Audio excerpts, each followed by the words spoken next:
Over a 53-year farming career in his cherished Butler County, Nebraska, Greg Sabata has exemplified unwavering commitment to the agricultural cooperative system as a dedicated patron, member owner, director, and advocate.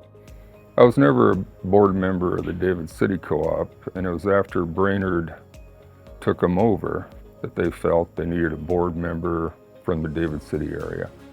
And so it was about a year later, I was on the yard grinding feed, and these two guys from Brainerd showed up and said, "Well, I want to run for the Brainerd board." I told them, if you can't find anybody else, come back. Well, needless to say, they didn't go look anywhere else. So I ran, was defeated. They made me an associate. Next year I was an associate, and then I got on, I guess. Greg continues to be a strong patron with his local cooperative and marketing his grain, purchasing his chemicals. He just has a lot of faith in the local cooperative. And I think he leads by example. You know, if we want the cooperatives to be here 10, 20, 30 years from now, that we need to follow his lead. Greg's contributions extended far beyond the farm.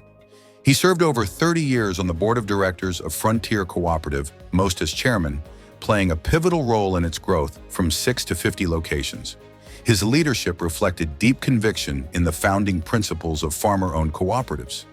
That farmer ownership fosters a competitive environment benefiting producers, that local service and control are as critical as price, and that sharing in profits and equity must be preserved for future generations.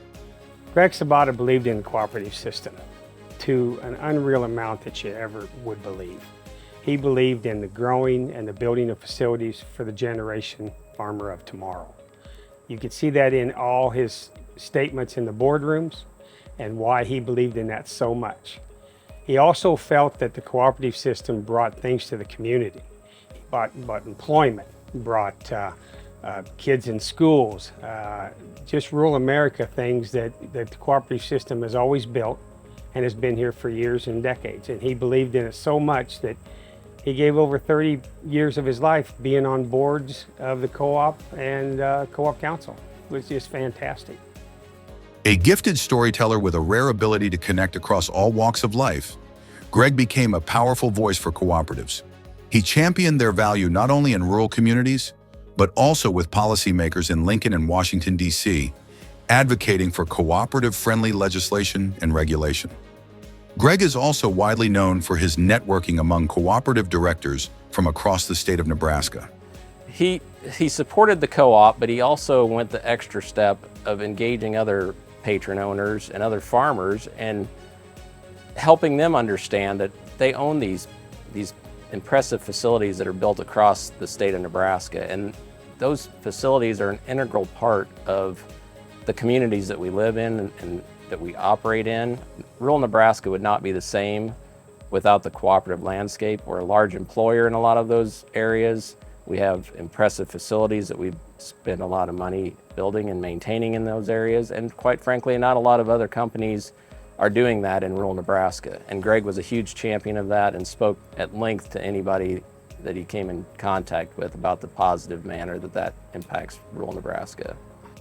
I feel like Greg's ability to network with other cooperative members, I've seen his strengths at AGP meetings, Nebraska cooperative meetings, his ability to walk up and introduce himself, who he is with, you know, in a proud way, and ask them how their cooperatives were doing. And he just really believed in the cooperative system. His public service includes 2 terms on the Nebraska Cooperative Council Political Action Committee, participating in the education and vetting of Nebraska legislators. He also actively participated in 4 national legislative fly-ins to Washington, D.C., where he educated and influenced lawmakers on cooperative priorities. Greg is also a tireless proponent of cooperative education. Through the Nebraska Cooperative Council, he attended 19 director-manager workshops, 19 board leadership seminars, and 26 advanced cooperative education programs. In addition to Greg being very active with Frontier Co-op, one of his other major leadership opportunities was with the Nebraska Co-op Council, and particularly serving on the Political Action Committee. Greg would speak at length when we had an opportunity about the opportunity that Heath had to interview leaders that were going to be lawmakers in Lincoln or potential lawmakers, and the importance of cooperative leaders being involved with that process, knowing who would potentially be serving in those capacities, and having the opportunity to help educate those leaders as they were running for office. Greg Sabata was a very big supporter of the Co-op Council. He made it mandatory in our board of directors to attend all the Co-op Council activities, both in the 4 training sessions for a new board of directors, but also all the meetings that they had throughout the year. He believed that built coherency amongst his board members and amongst his board members with other board members in the state. He also went to Washington, D.C. several times with Rocky and with Bob, and he believed in that wholeheartedly. Greg believed in the system and why he supported why he felt the whole cooperative system always won to represent itself at Washington, D.C. and at the state capitol. In support of Greg's nomination to the Nebraska Cooperative Council Hall of Fame, it was stated, Greg's enduring contribution to Frontier Cooperative and his broader impact on Nebraska's cooperative landscape underscore his nomination. Inducting him would honor the values and principles that sustain the success of cooperatives across our state. How do I put this in words to describe Greg Sabata? Greg Sabata was a man who was a great leader and didn't know he was a great leader. He has a heart of gold. I believe he belongs in this Hall of Fame because I believe Frontier Co-op is where it's at today because of a person like Greg Sabata. He helped build it and grow it, but also he believed in the whole system wholeheartedly and in his heart. I don't know if anybody knows, but he convinced his son to run, and now he's on the board because he believes that he wants that next generation to have a voice in that boardroom and in the system throughout the state. Being inducted into the Nebraska Co-op Council Hall of Fame, I've got a list of people in my head that I feel are more worthy than I am. I want to thank the Hall of Fame committee for choosing me. I guess I really don't deserve it, and I'm very, very humbled by it. Congratulations, Greg Sabata, on your induction into the Nebraska Cooperative Council Hall of Fame.